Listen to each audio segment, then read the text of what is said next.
Terima kasih kita ucapkan kepada Sarmila Widi. Tadi sudah menjelaskan bahwa pentingnya mendidik anak usia dini, yaitu menjadi fondasi masa depan anak. Yang kedua, dapat membangun karakter anak. Dan yang ketiga, memaksimalkan potensi kepada anak. Selanjutnya, pemateri kedua yaitu Zahratul Fitriya dengan judul mengenalkan aturan hidup kepada anak. Kepada Zahratul dipersilakan.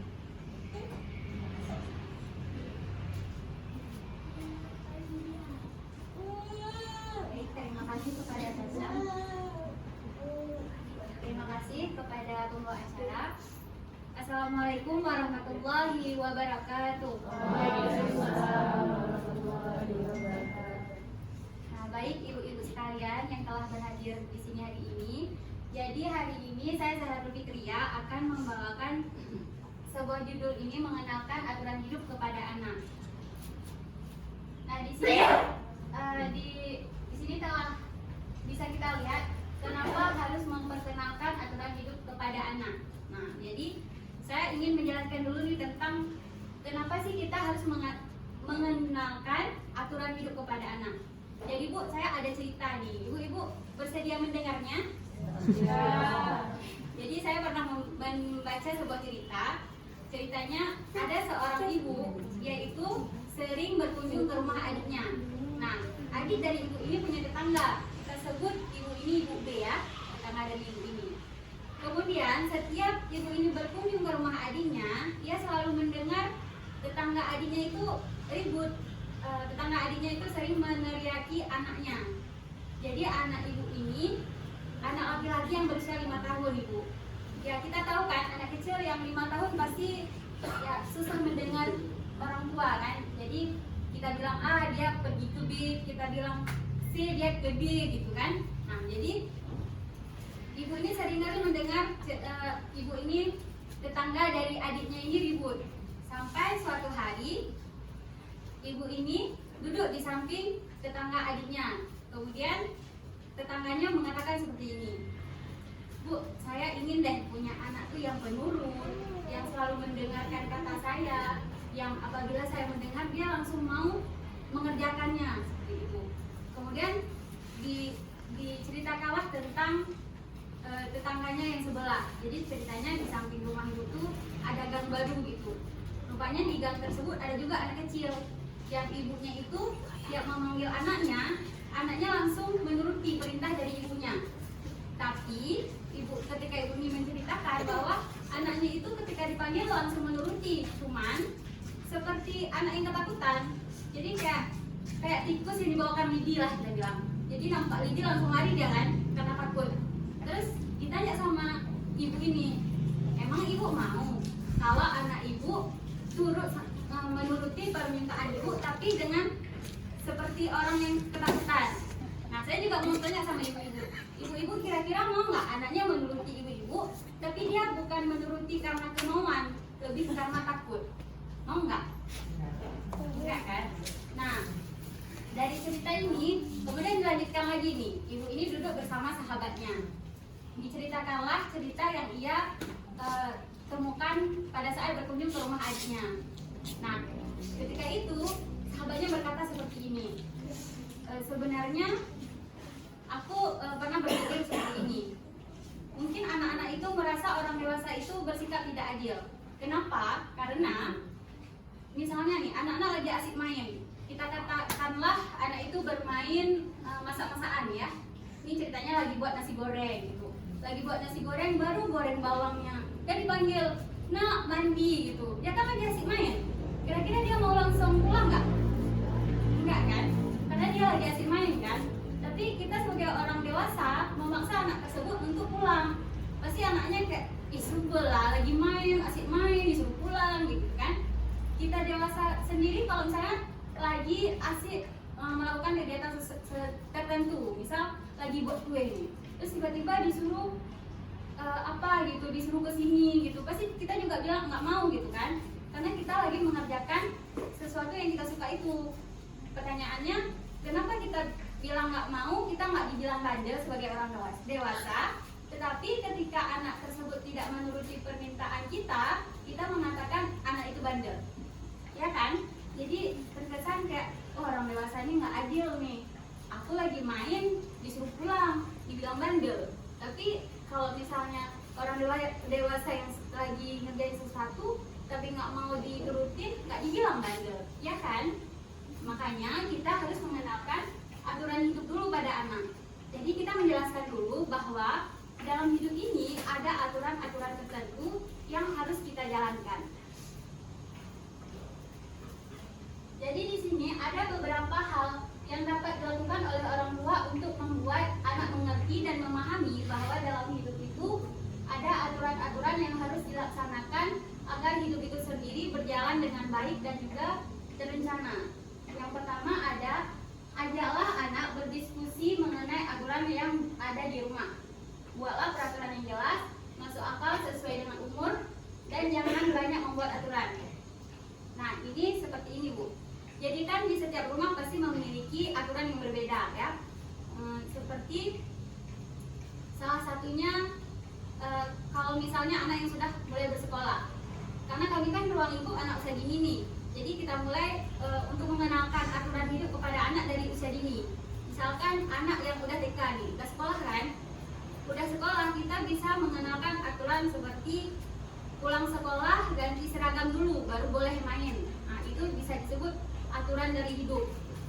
Jangan nanti kita nggak bilang kalau pulang sekolah harus ganti seragam baru main. Anak kan kalau nggak dibilang nanti langsung main ya. Pulang sekolah dia langsung main gitu pakai seragam itu. Nanti kita tiba-tiba ribut, kenapa kamu nggak ganti baju dulu baru boleh main kayak gitu.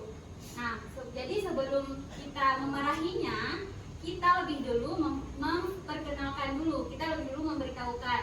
Nah, kalau udah pulang sekolah itu seragamnya diganti dulu, baru setelah itu kamu boleh bermain dengan teman kamu seperti itu.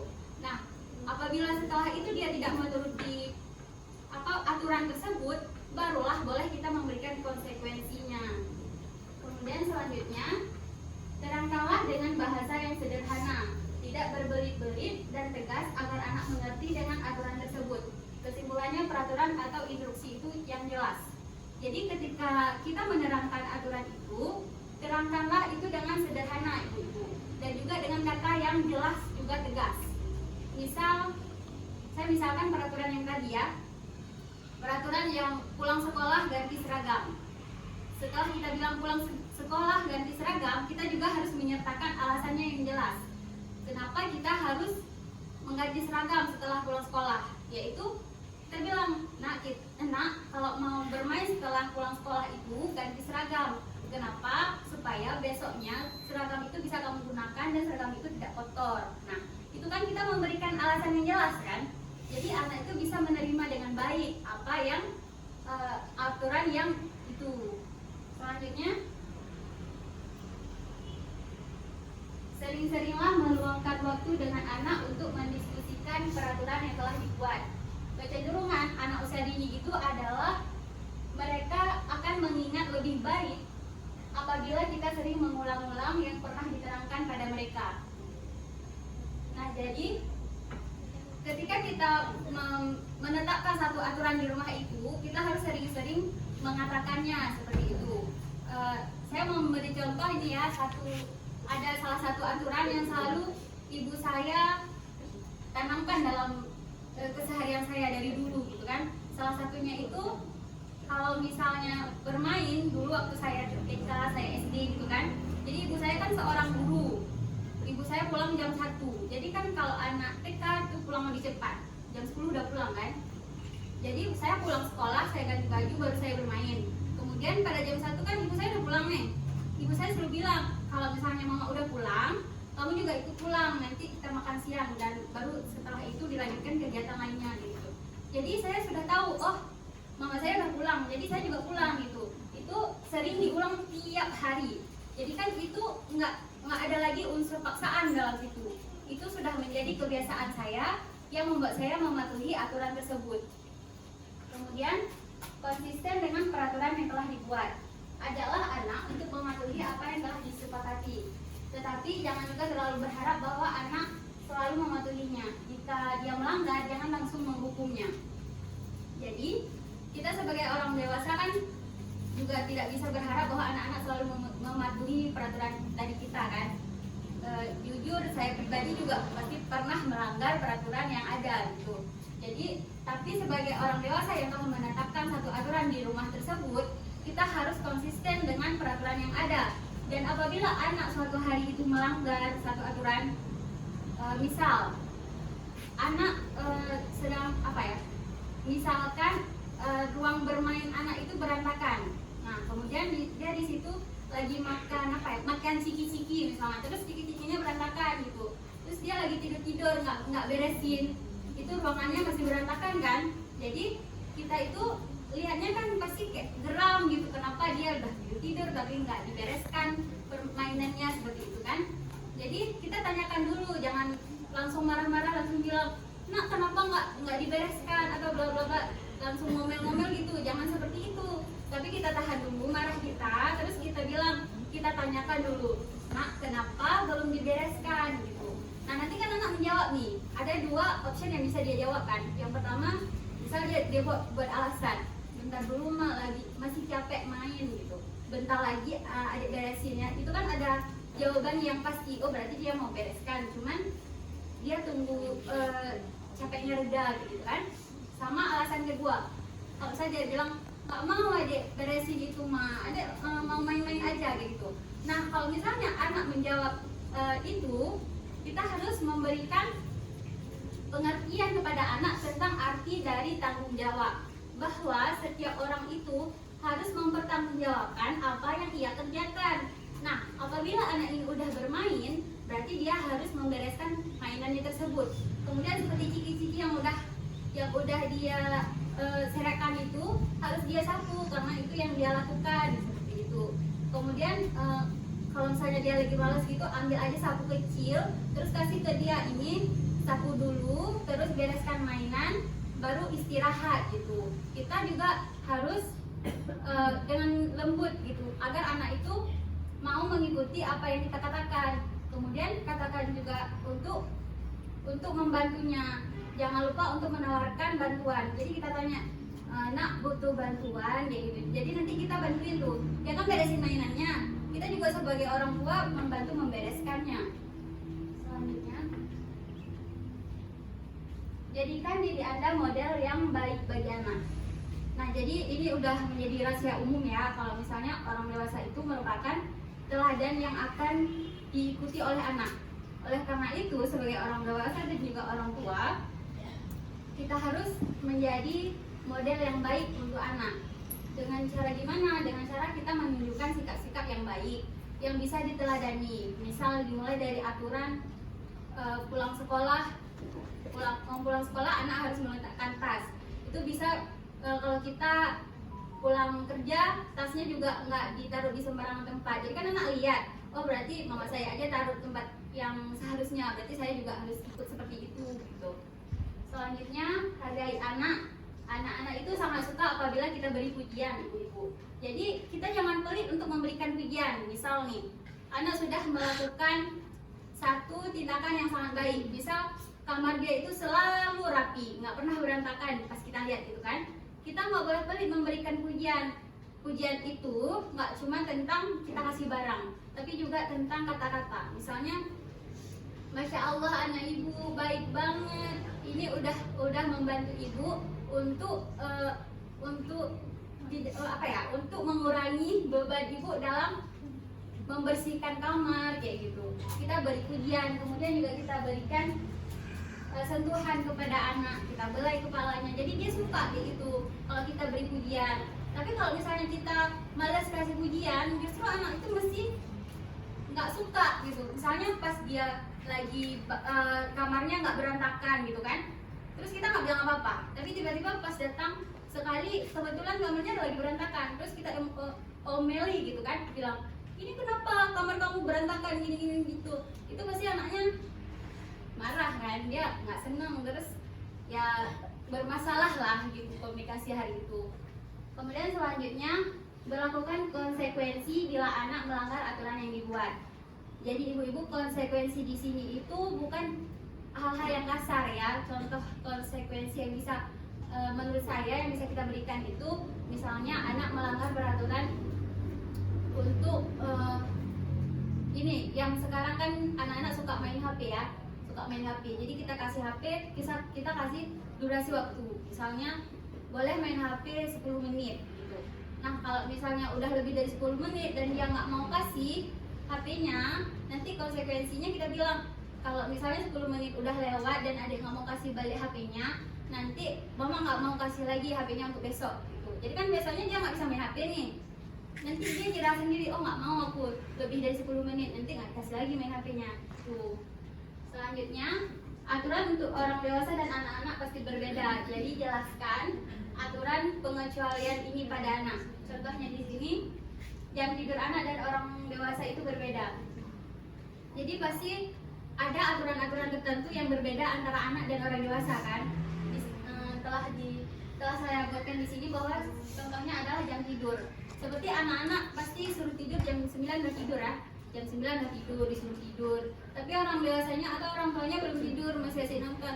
Tapi kan kita harus menjelaskan bahwa berbeda orang dewasa dengan anak-anak. Kita harus menjelaskan yang dengan baik dan dengan jelas agar anak mau menerimanya.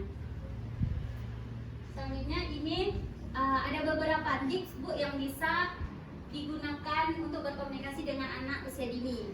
Yang pertama, gunakanlah bahasa yang positif dan diucapkan dengan jelas atau tidak bertele-tele. Seperti yang saya sampaikan tadi, bahwa gunakan kata-kata itu yang jelas, besertakan alasan yang jelas. Kemudian katakan dengan singkat, jelas dan padat. Kemudian mendengarkan anak dengan penuh perhatian. Biasakan melakukan kontak fisik atau mata, contoh menepuk pundak dan mengusap kepala. Nah di sini mendengarkan anak dengan penuh perhatian. Misalnya nih, anak lagi bercerita atau maaf maksud saya misalnya ada satu aturan nih kan. Jadi kita menetapkan aturan itu.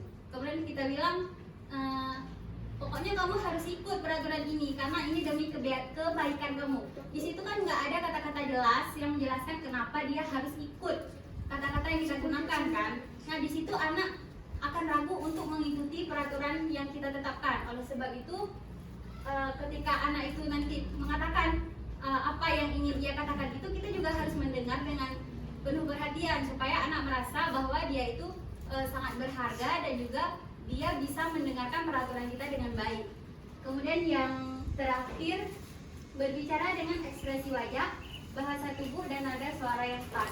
Di sini ketika kita berbicara dengan anak itu berekspresilah dengan baik.